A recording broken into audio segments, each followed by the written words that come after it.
Hebreus capítulo 6, versículo 9 ao 12 diz assim: Mas de vós, ó amados, esperamos coisas melhores e coisas que acompanham a salvação, ainda que assim falamos. Porque Deus não é injusto para se esquecer da vossa obra e do trabalho do amor que para com seu nome mostrastes, enquanto servistes aos santos e ainda servis. Mas desejamos que cada um de vós mostre o mesmo cuidado para a completa certeza da esperança até o fim, para que vós não façais negligentes, mas sejais imitadores dos que pela fé e paciência herdam as promessas. E vamos orar. Amado Pai, abençoe esta palavra, que o seu poder possa estar sobre mim esta noite para pregar, que o mesmo poder possa estar sobre os ouvintes, para que ouçam com fé, com poder, com entendimento. Abençoe, eu peço, em nome de Jesus. Amém. E vamos sentar esta noite. E após uma breve pausa na nossa série sobre atalhos de atraso, devido à nossa conferência missionária na semana passada, nós retornamos a esse tema, atalhos do atraso. São caminhos, decisões que parecem bons, mas não são. São tentadores, mas no fim complicam mais do que ajuda. Hoje eu quero falar sobre ministério minimizado, o atalho do ministério minimizado, ou o atalho de minimizar o ministério. Dá na mesma. Todo crente tem ministério ou ministérios. Eu disse todo crente. Não é só o pastor e mais meia dúzia. Todo crente. Como para ser membro e para ser parte da igreja, você precisa ser salvo? Se você é membro da igreja e não é salvo, você não é membro de nada. Tá? Membresia de uma igreja, ela precisa ser primordialmente para quem é salvo. Então, se todo mundo na igreja é salvo, todo mundo tem pelo menos um ministério, ou ministérios. Todo mundo tem. Lá em Efésios 2, versículo 8, versículo conhecido, o versículo 8 e o versículo 9. O 10 nem tanto, mas eu vou ler para você. Efésios 2, 8. Porque pela graça sois salvos por meio da fé. Isso não vem de vós, é dom de Deus. Não vem das obras, para que ninguém se glorie. Aí versículo 10. Porque somos feitura sua, criadas em Cristo Jesus, para as boas obras, as quais Deus preparou para que andássemos nelas. Quando fala aqui que nós somos criados em Cristo Jesus, sabe quando você foi criado para Cristo Jesus? Não foi quando você nasceu, não foi no seu aniversário. Criados para Cristo Jesus, criados por Cristo Jesus, foi quando nós nascemos de novo em Cristo. Aqui está dizendo que Deus preparou obras porque nós fomos salvos. Nós nascemos de novo em Cristo Jesus, e porque nós nascemos de novo em Cristo Jesus, existem obras que Deus preparou para que nós andássemos nelas, ou seja, para que nós as cumpríssemos. Eu vou ler de novo o versículo 10. Porque somos feitura sua, de Deus, criados em Cristo Jesus, nascemos de novo por Cristo, para as boas obras. Que boas obras? As quais Deus preparou para que andássemos nelas. Ou seja, existem obras que Deus preparou especialmente para cada pessoa que Ele salva. E se você não cumprir, não andar nessas obras, ou seja, se você não cumprir o ministério que Deus tem para você, você estará sendo negligente e vai prestar contas quando chegar no céu. Nós somos salvos e existem ministérios para cada pessoa que Deus salva. Deus só não salva a gente para que a gente não vá para o inferno. É um excelente benefício, mas não é o único motivo. Existem outros motivos. Então, o mínimo, a coisa mais básica, o ponto de partida é estar no culto. Eu vou explicar por que eu preciso esclarecer isso, essa questão de estar no culto. Vir para o culto, todo culto, não perder um culto, não é o máximo. Não é o máximo. Não é, uau, você vai para todos os cultos. Não é uau. Não é uau. Não é o fim, pronto, finalmente, depois de 30 anos na igreja, eu estou indo para todos os cultos. Finalmente eu cheguei. Gente, estar no culto é o básico, é o começo, é o mínimo. É o engatinhar, é o primeiro passo, é o leite. Tem gente que acha que vir para o culto já está... Mas pastor, eu vim para o culto mês passado, pastor. Estou querendo demais, pastor. Gente, vir para o culto é o mínimo. É o básico. É o ponto de partida. Pastor, eu não preciso ir para a igreja para servir a Deus. É verdade. Como também é verdade que ir à igreja não é servir Deus. Gostou dessa? Quando você vem para a igreja, você não está servindo Deus. Você está sendo servido. E eu pensei que quando eu fosse para a igreja, eu estava fazendo cosquinha em Deus, e Deus ia ficar todo contente comigo. Ele fica contente com você, porque vir para a igreja é obediência. Mas entenda, vir para a igreja você não está servindo Deus. Deus está lhe servindo.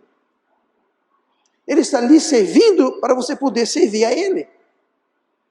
Então, você não precisa vir para a igreja para servir Deus, mas você não serve Deus sem vir para a igreja, e vir para a igreja não é servir Deus. Você não precisa vir para a igreja para servir Deus na igreja. A maioria do serviço que devemos, podemos e precisamos fazer para Deus não acontece entre essas quatro paredes. Acontece lá fora, no mundo, nos nossos lares, nos nossos trabalhos, nossos locais de estudo, nossas interações com comerciantes, com clientes, fregueses, colegas, amigos, vizinhos. Não acontece aqui dentro. Então, esqueça a ideia de vir para a igreja para servir Deus. Você vem para a igreja para ser servido. Para Deus servir você. Nós vamos ao culto para podermos servir Deus. Para aprender. Para sermos equipados, sermos encorajados, sermos fortalecidos. É para isso que é o culto, é para tudo isso. Para a gente poder servir a Deus. Durante o culto, só uma pequena parte, uma minoria serve. O resto é servido. Eu, por exemplo, estou servindo Deus. Por quê? Porque eu estou trazendo a mensagem, liderando o culto, essa coisa toda. Talvez o irmão Micael está servindo, que ele aperta o botão lá e fica olhando uma telinha, o culto todo, tudo bem? O Nicolas ele faz um excelente trabalho na câmera aqui da frente, tá? Ele realmente, muita técnica, experiência, ele sim serve a Deus. Talvez as irmãs lá atrás preparam a comunhão depois, o café e os comes e bebes. Quem está na creche está servindo Deus de corpo, alma e espírito, recebendo galardão. Então quem está fazendo alguma coisa, veja bem, é uma minoria. E não há nada errado com isso. Mas que você entenda, quando você vem para a igreja, fala com todo mundo, você senta, você louva a Deus, nós vamos juntos, isso não é servir Deus, gente. Eu não quero que você pense, então não venho para a igreja. Não é isso. Você precisa vir para a igreja para ser, é como um balão. Você quer um balão? Você vem para a igreja para ser o quê? Para você ser enchido, aí você sai e você... Aquele crente que não vem para a igreja é um balão murcho. Ele começa segunda-feira já todo o quê? Todo murcho sem fôlego. Ele já começa murcho sem fôlego. Aí perde outro culto, menos fôlego. Daqui a pouco está aquele balão colado. Alguém já pegou um balão que está tão murcho há tanto tempo, quando você vai soprar, ele está colado por dentro. Tem crente que é assim. Nem soprar consegue mais. Então veja bem, tudo isso para focar nessa questão de ministério, porque existe um equívoco que muita gente acha que ir para a igreja, sentar num banco é servir Deus. Não dá nada errado em vir para a igreja e sentar no banco, gente. Deus manda a gente vir para a igreja e sentar no banco. Nós devemos ser fiéis a isso, devemos vir. O problema não é esse, o problema é que não equipare vir para a igreja a ter um ministério. O teu ministério de ir para a igreja. Não, isso não é ministério, isso é ir para a igreja. Tá bom? Então, ninguém vai servir Cristo sem estar sendo fiéis aos cultos. É isso que eu quero chegar a isso, que você entenda isso. Isso, faltar culto, não é novidade. O diabo há tempo investe nisso. Por quê? Porque ele sabe que sem congregar o crente enfraquece e murcha. Ele sabe disso. Nós lemos lá em Hebreus, nós lemos Hebreus 6, em Hebreus 10, versículo 25, diz assim: não deixando a nossa mútua congregação, como é costume de alguns, antes admoestando-nos uns aos outros, e tanto mais quanto vedes que se vai aproximando aquele dia. Então veja que naquela época de Paulo ainda, naquela época que eu creio que foi Paulo que escreveu Hebreus, mas desde aquela época do Novo Testamento já tinham pessoas que tinham o quê? É o costume de alguns faltar ao culto. Já era costume, veja bem, era costume, era hábito. E esse é o grande problema, muitas vezes, em ser fiel ao culto. Não é um hábito, não é costume. Antes de vir para o culto, faz assim: deixa eu ver se eu vou hoje, deixa eu ver se está ventando, chovendo, deixa eu ver se estou afim. Eu não sei quantos anos faz. Francamente, eu acho que há 30 anos, eu sou crente há 30 anos, eu acho que há 30 anos, mas dia de culto, hora de culto, na minha casa, não se discute o que vai fazer. Estamos afim? Não. Dia e hora de culto, não tem que decidir. É o nosso costume. Naquela época, tinha as pessoas que tinham o costume de deixar a congregação. Deixar não é quer dizer que eles saíam embora e não voltavam mais. Não, eles deixavam de se congregar, deixavam de vir para a igreja. Então o diabo sabe disso. Assim como um atleta, ou estudante, ou ator, que não treina, não aprende e não ensaia, o crente que não vai ao culto é inútil. O atleta que não treina não vai ganhar prêmio nenhum. O estudante que não aprende não vai conseguir grandes coisas.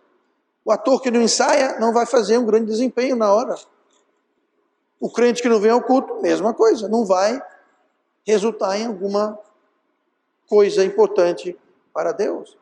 Então não há justificativa, não há desculpa, não há exceção. É o que é fato. Queira não, goste não, acredite ou não, o crente que falta o culto é uma bola murcha.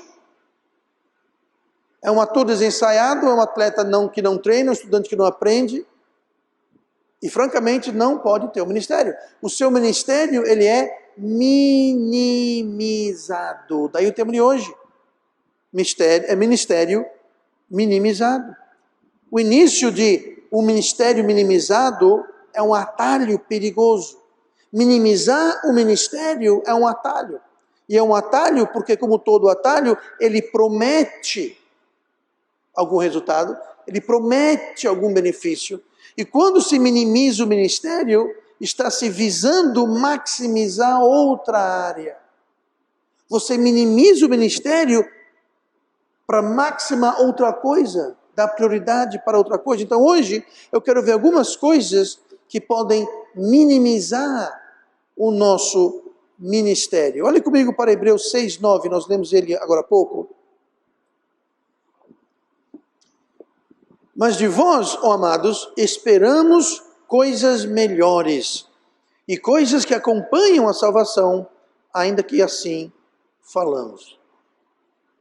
O primeiro perigo de minimizar o ministério é ter planos próprios.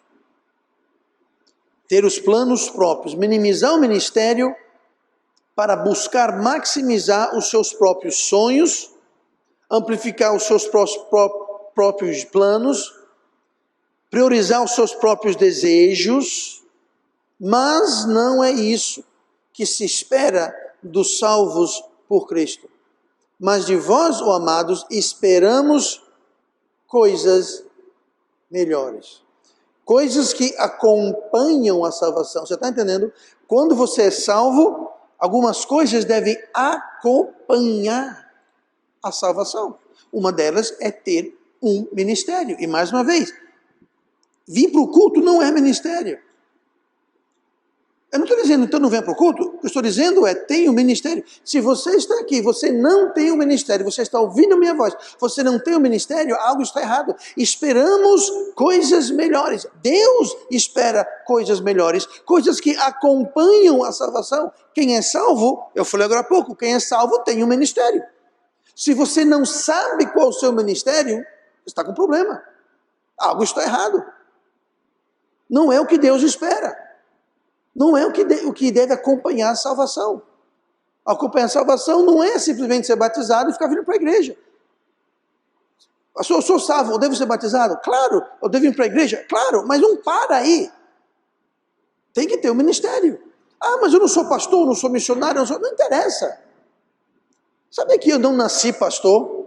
Eu sei, é difícil acreditar. É difícil tentar imaginar um dia que o pastor não era pastor. Eu sei. Eu não nasci um pastorzinho, nasci com terno e gravata e... Não. É como se isso ia ser um pastor botar um terno e gravata. Mas a questão não é essa. A questão é, gente, que todo mundo tem que ter um ministério. É o que Deus espera daqueles que são salvos. Esperamos coisas melhores, coisas que acompanham a salvação. Vamos voltar para essa questão de coisas que devem acompanhar a salvação daqui a pouquinho. Mas devemos servir a Deus. E isso é que se espera de pessoas salvas, servir a Deus. Note bem, não é servir por um tempo ou por uma época, mas por toda a vida. Olha o versículo 11. Mas desejamos que cada um de vós mostre o mesmo cuidado para a completa certeza da esperança até o fim. Até o fim de quê, pastor? Até o fim da vida. Então, devemos servir a Deus. Deus espera coisas melhores. O ministério que acompanha a sua salvação até o fim da nossa vida. Hoje, em uma certa mídia social, não vou fazer anúncio deles, mas me mostrou lá uma memória de 7 anos atrás, quando a igreja completou 9 anos. Eu vejo muitos, tinham, sei lá, 15 fotos, alguma coisa assim. E nessas fotos, eu vi várias pessoas que estão aqui. Hoje aqui, eu vejo várias pessoas que não estavam lá, porque não conheciam a igreja ainda. Mas eu também vi uma terceira categoria.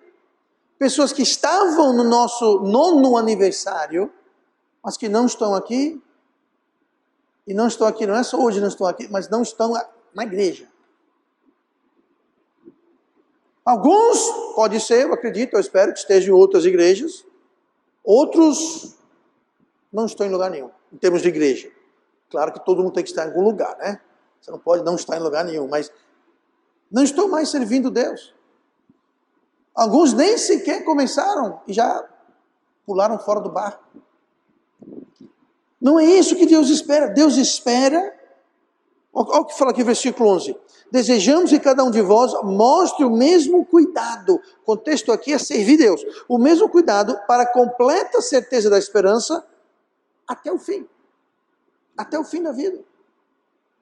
Então, se você serve Deus hoje, você deve servi-lo daqui a 5, 10, 15, 20, 30, até o fim. Se você não serve, comece a servi-lo e o sirva durante 5, 10, 15, 20 anos até o fim. Agora, viu pessoas naquela foto de 7 anos atrás que não servem mais Deus. Existem pessoas que estão na igreja hoje, mas que já serviram mais a Deus do que servem hoje. Não é isso que Deus espera de nós. Não é isso que deve acompanhar a nossa salvação. Ah, eu vou servir a Deus por um tempo, ou depois eu vou cair fora. Eu vou servir a Deus um tempo, eu vou arrumar um emprego, aí eu vou ter um filho, aí eu vou fazer um curso, aí eu vou não sei o que mais. Aí, aos pouquinhos, você minimiza o ministério na sua vida, a importância do ministério, porque você quer priorizar os seus planos próprios, seja lá o que eles forem. Se qualquer plano minimiza o ministério, mude seus planos. É simples. Mas é um atalho do atraso. Versículo 10 de 2 Timóteo 4 mostra que até mesmo pessoas dedicadas, pessoas outroras fiéis e fervorosas em servir a Deus, podem sucumbir, podem cair vítima a esse atalho do atraso, priorizar os planos próprios. Diz assim, 2 Timóteo 4,10, porque Demas me desamparou, amando o presente século, e foi para Tessalônica. Demas, se você ler o Novo Testamento, lá em Atos, gente, Demas era um co-servo junto com Paulo. Ele acompanhava Paulo, era uma bênção para Paulo, servia a Paulo, era grandemente usado por Deus. Só que aconteceu aqui, ele foi o quê? Ele amou esse presente século. Isso quer dizer, ele amou este mundo. Ele se apaixonou pelo mundo. Outrora era um fervoroso servo, agora ele se apaixonou, se enamorou com o mundo, amou o presente século e foi para Tessalônica. Se mandou, abandonou Paulo, abandonou o ministério, minimizou o ministério, porque ele queria seguir o seu caso de amor com o mundo. Alguma coisa no mundo o seduziu, o chamou, o cativou, o escou, e ele minimizou o ministério. Por quê? Porque ele tinha planos próprios. Ele foi levado. É preciso vigiar, é preciso orar constantemente, sempre estar se comparando. Eu estou servindo Deus mais ou menos do que eu estava um ano atrás, mês passado, a semana passada. Se vigie, é o que a Bíblia fala.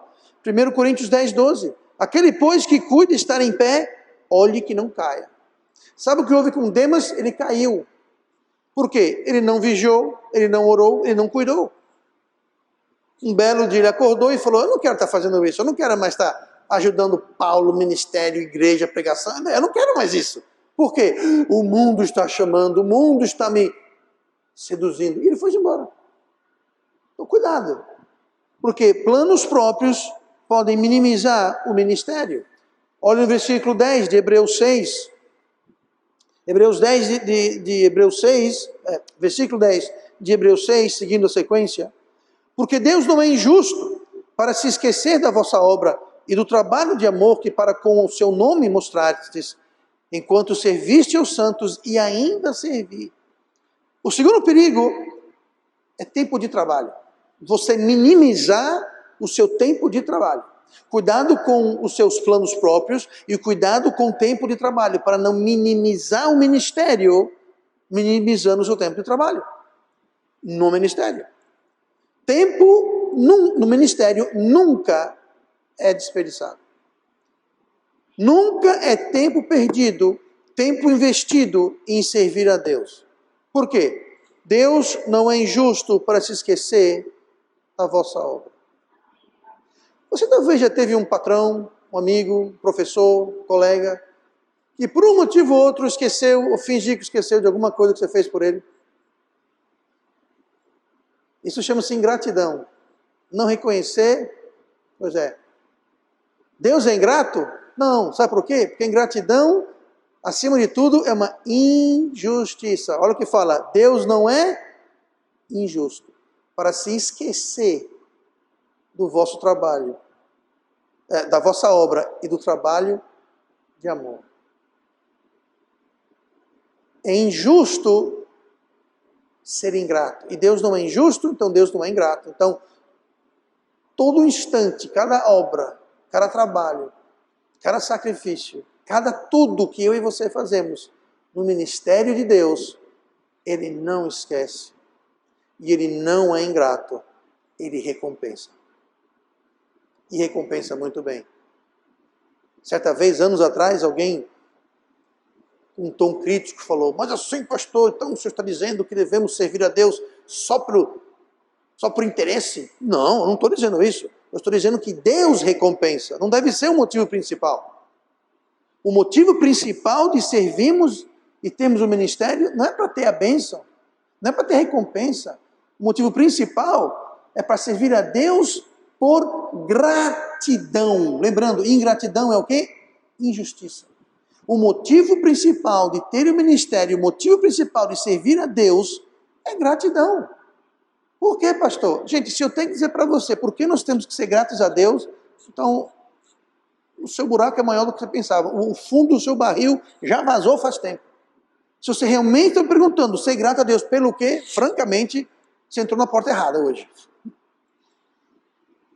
Então nós devemos servir a Deus por gratidão.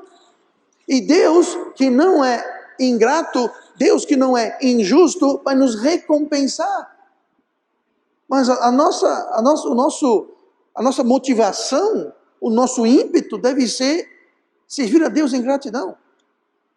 Obediência. Deus recompensa, mas esse não deve ser o motivo principal. Mas se é isso que precisa, ok, que seja por recompensa, mas sirva a Deus. Sirva a Deus.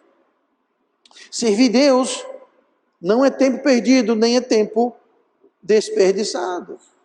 1 Coríntios 15, 58 diz: portanto, meus amados irmãos, sede firmes e constantes, sempre abundantes na obra do Senhor, sabendo que o vosso trabalho não é vão no Senhor. Nada que você faz, nada. Jesus fez até menção de se dá um copo d'água para um profeta, você vai receber recompensa de profeta. Não é vão. E muitas vezes nós vamos minimizar o tempo de trabalho no Senhor. Para quê? É porque eu tenho que estudar, eu tenho que trabalhar, eu tenho que malhar, eu tenho que ficar com minha família, eu tenho que... Pastor, é errado trabalhar, estudar, malhar, ficar com família. Não, não é errado. Não estou dizendo que é errado. Eu estou dizendo que você não deve diminuir o tempo de trabalho de Deus. Você precisa... É que, sabe o que é, pastor? Eu tenho que passar tempo com minha família. Tem que ser justamente na hora de servir Deus. Não, pastor, eu tenho que ir para academia. Sim, tem que ser na academia logo na hora, na ocasião de servir Deus. Pastor, eu tenho prova amanhã, tenho que estudar. Ok, tem que estudar justamente na hora de Deus. Não, pastor, é que eu preciso... Francamente, não interessa. O que interessa é minimizar tempo de trabalho. É porque você quer maximizar outra coisa e é um atalho do atraso. Diga uma coisa, eu não vou para o culto hoje porque eu vou estudar para uma prova amanhã. Diga uma coisa, quem vai abençoar a sua prova amanhã? Ou não? Pastor, eu não vou para o culto porque eu tenho que trabalhar. Diga uma coisa, quem vai abençoar o seu trabalho? Quem lhe deu esse trabalho? Quem lhe deu saúde para esse trabalho? Aí voltamos para a questão da ingratidão, que é uma coisa injusta. Aí você acha que Deus vai abençoar a injustiça? Está vendo que é um atraso, que é um atalho do atraso? Não, eu vou ter mais tempo para trabalhar, eu vou ter mais tempo para estudar, eu vou ter mais tempo para olhar, eu vou ter mais... Gente, quem te deu braços, mãos, pés e tudo para você poder... Não vou trabalhar, jogar bola, mas jogar bola no dia do culto, eu não vou para o culto porque eu tenho que jogar bola. Está errado. Pastor, está errado jogar bola? Na hora do ministério de Deus, está errado. Minimizando o tempo de trabalho para Deus, está errado. Não interessa o que seja, gente. Eu vou ajudar a vovozinha a atravessar a rua. Ajude outra hora, mas não minimize o tempo de trabalho de Deus. Porque é atalho, gente, é um atalho do atraso. E quando você começa a minimizar por uma coisa, daqui a pouco qualquer motivo é motivo para você minimizar o seu tempo de trabalho para Deus. Disse o pastor. É tolice. Não, é burrice mesmo. É burrice não fazer tempo, não criar tempo, separar tempo, santificar tempo, bloquear tempo, reservar tempo no seu dia a dia, na sua semana para servir a Deus. É burrice, é tolice. Porque qualquer proveito que você venha disso é um balde furado, gente. É um saco furado. Quem vai manter o balde cheio é Deus, e você sendo injusto, ingrato para com Ele, não vai dar certo. Vai sim, porque... Gente, o salário do pecado você não colhe no dia que você planta e no outro dia. É como uma planta. Você não planta uma semente hoje e colhe amanhã. Não. O pecado é a mesma coisa. Você planta, você não vai colher amanhã. Aí muita gente pensa, eu pequei hoje... Não, pequei ontem, ainda estou vivo, meus dentes não caíram, minha casa não pegou fogo, está tudo bem comigo. Calma, você pecou ontem, espera um pouquinho, espera a colheita. Aí por que não aconteceu nada? Peca de novo, peca mais, fica plantando, aí quando chega a colheita, cai desespero. E agora? Pois é, e agora? É atalho do atraso. Ao invés de perder tempo servindo a Deus, muitos vão trabalhar, estudar, fazer as suas coisas. Como eu disse, quem é que vai abençoar tudo o que você vem a fazer? No Salmo 127, no versículo 1, se o Senhor não edificar a casa, em vão trabalham os que a edificam. E se o Senhor não guardar a cidade, em vão vigia a sentinela. Deus não é injusto para se esquecer. O nosso trabalho, a nossa obra para Deus, seja lá o que for, Deus não esquece. Deus não esquece. Olha comigo no versículo 11. Ministério minimizado, cuidado com planos próprios. Cuidado com o tempo de trabalho, minimizado para Deus. Essa próxima coisa, nós já tocamos nela, é a certeza da salvação. Olha o que fala o versículo 11. Mas desejamos que cada um de vós mostre o mesmo cuidado para a completa certeza da esperança até o fim. Que completa certeza? Que esperança? Isso aqui está falando sobre salvação. Sobre ter completa certeza. Veja bem, não é ter certeza, é ter completa certeza. Sabe as pessoas que vêm a duvidar da salvação deles? É justamente quem não faz nada para Deus. Quem não serve Deus, quem não tem ministério, que não faz nada. Essas pessoas viram e mexem e ficam... Sabe por quê? Está aqui, ó. E se nós temos o cuidado, e escreve aqui, desejamos que cada um de vós mostre o mesmo cuidado, esforço, diligência, o mesmo cuidado para a completa certeza da esperança. Você quer ter a completa certeza da sua esperança? Você quer ter plena certeza da sua salvação?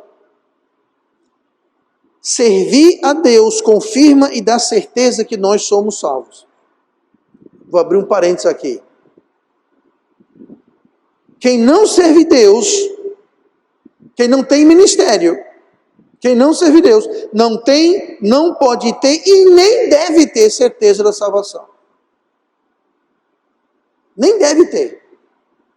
A maioria não tem. Os que têm não deveriam ter.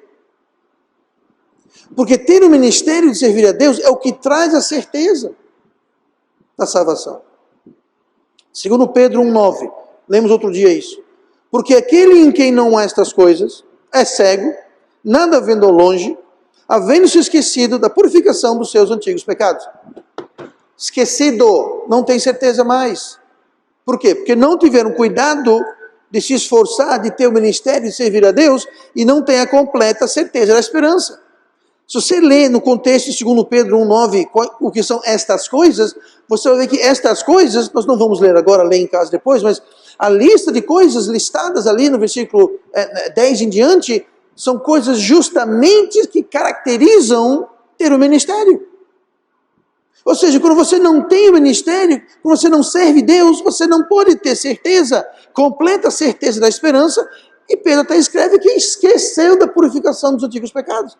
Que é cego, não enxerga a situação atual e não enxerga o futuro. É cego para o presente e a perspectiva, onde está caminhando, também não enxerga. Por quê? Porque não tem ministério. Minimizou o seu ministério. Estar ocupado, estar dedicado no ministério, não salva ninguém. Entenda bem isso. Não estou dizendo aqui que a pessoa que serve a Deus, esse sim é salvo porque serve a Deus. Não, não é isso que estou falando. Servir a Deus nos traz a certeza, nos confirma, mas não salva. Ninguém vai para o céu porque serviu, ninguém vai deixar de ir para o céu porque não serviu a Deus. Porque teve ou não teve ministério, mas confirma sim a salvação. Note, quando fala em servir a Deus, a gente lê isso no versículo 10, é sempre servir aos santos. Ou seja, os da igreja presente e os do futuro, aqueles que estão lá fora ainda. Um dia nós estávamos lá fora. Hoje fazemos parte do presente, mas os futuros salvos estão lá fora para a gente ministrar para eles. Olha comigo 1 Coríntios, capítulo 16. Essa agora eu vou só raspar por cima, vamos voltar a uma outra ocasião e tratar disso mais precisamente, mas Estamos vendo aqui atalhos do atraso que minimizam o ministério, planos próprios, tempo de trabalho, certeza da salvação. E esse outro perigo aqui que já abordamos, mas vamos passar de raspão mais uma vez, é o foco na família. Foco na família.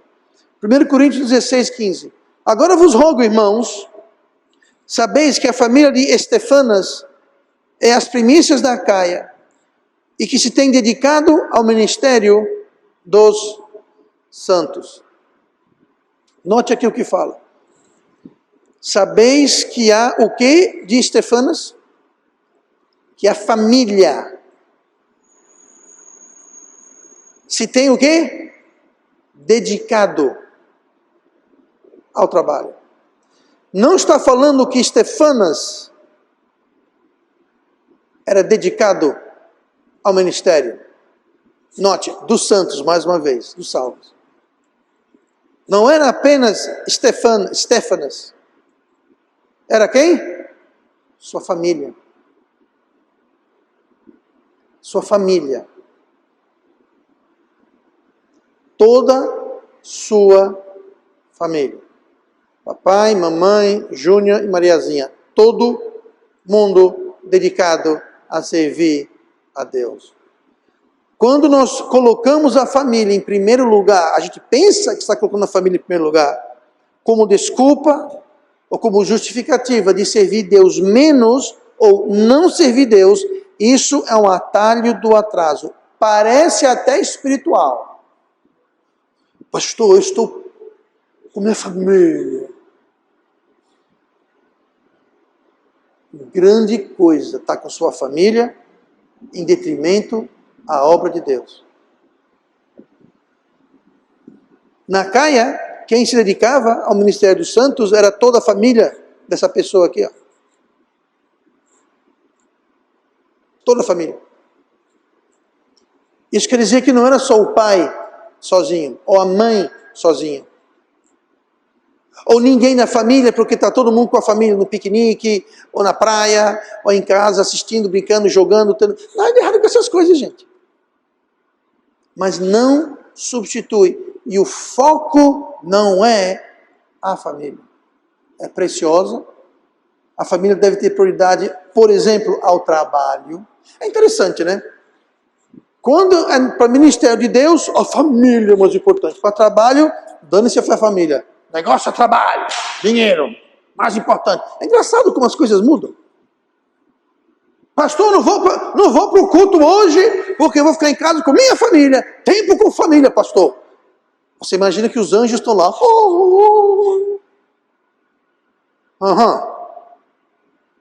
Não. Agora, falou em trabalho e família, a família perde toda vez. Agora, quando é família e ministério, o ministério perde toda vez. Ou seja, é uma desculpa, é um atraso. Minha família, quando minhas filhas eram pequenas, 7, 8 anos para cima, nós servimos na igreja, sabe como? Todos juntos. A gente ia evangelizar os 4. Fazia visitação os 4. A igreja alugava uma van, depois a igreja comprou uma van e ficava na minha casa. E a gente alugava outras vans e a gente saía para visitar as pessoas no dia anterior, para no domingo de manhã. A gente saía, pegava a pessoa que a gente visitou, levava para a igreja. A gente evangelizava no sábado, com nossa família. Eu, irmã Simone, Gabriela e Michele. Depois saímos para visitar essas pessoas que já vinham, pessoas novas, enfim. Sabe quem ia? Eu, irmã Simone, Michele e Gabriela. Os 4. Nossa, pastor. Aqui tem uma família que nós lemos que a família estava dedicada no ministério aos santos.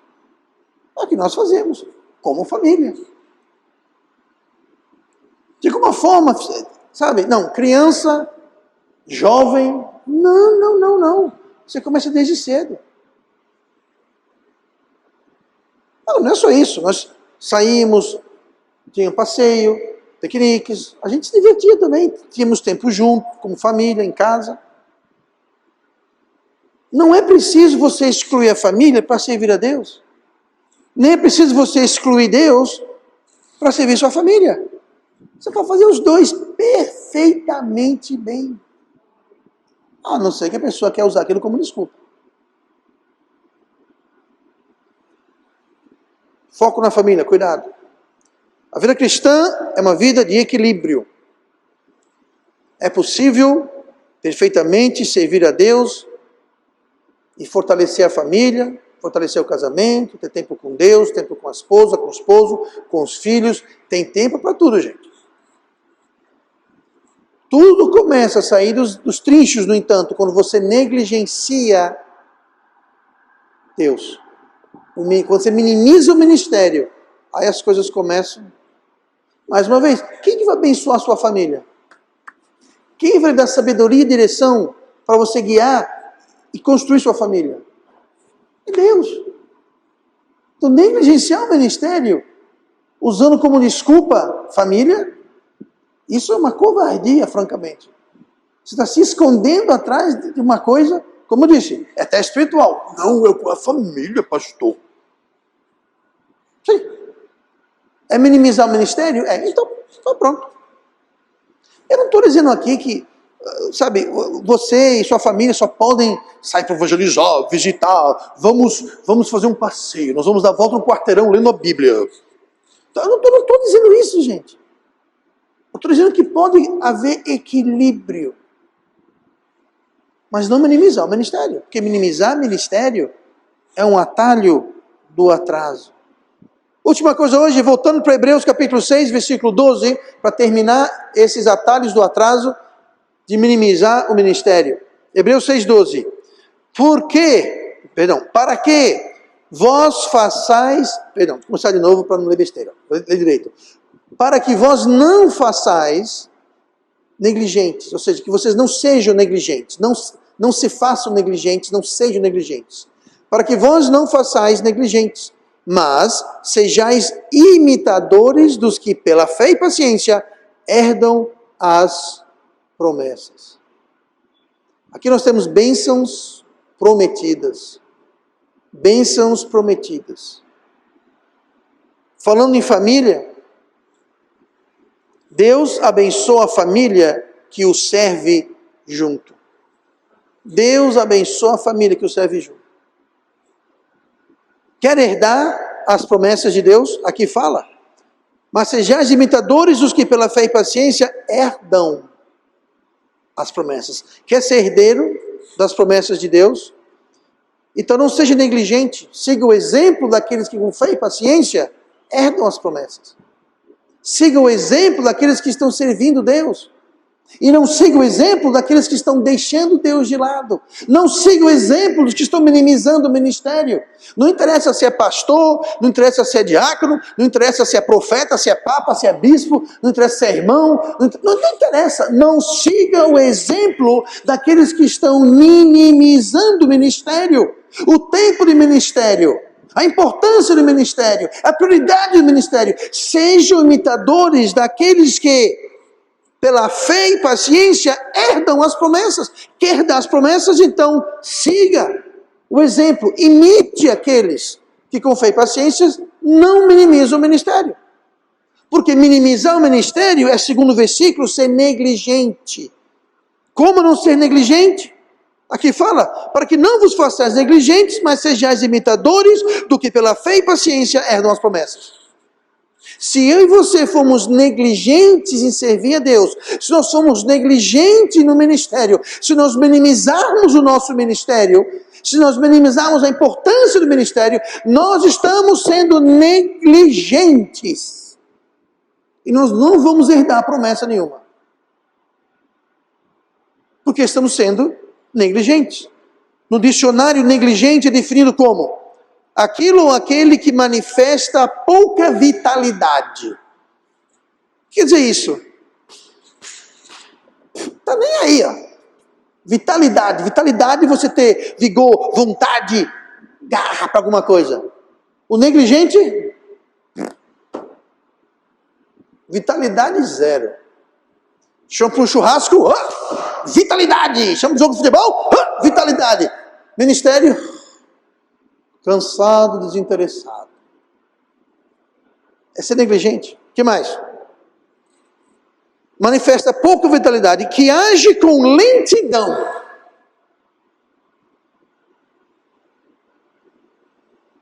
Lânguido. Para quem não sabe, lânguido é ser mole. Arrasta-pé. Molenga. Bola murcha. Lembra um balão murcho? Pois é, molenga.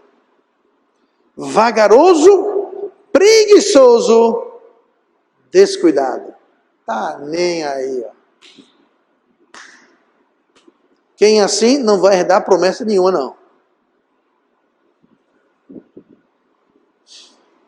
Mas, quando se trata dos seus próprios interesses, aí é o oposto, né? Aí tem toda a vitalidade, todo o vigor, todo o interesse, é rápido, igual um trem, igual uma bala. Mas quando é para o ministério, de repente meus pés estão pesados, o ar está pesado, dói tudo, pastor.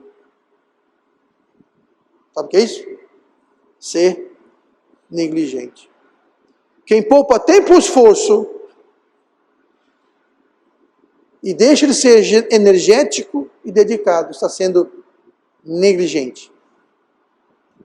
Vamos terminar com esse versículo muito conhecido. Buscai primeiro o reino de Deus, e todas essas coisas vos serão acrescentadas. Deus fala, busca o meu reino.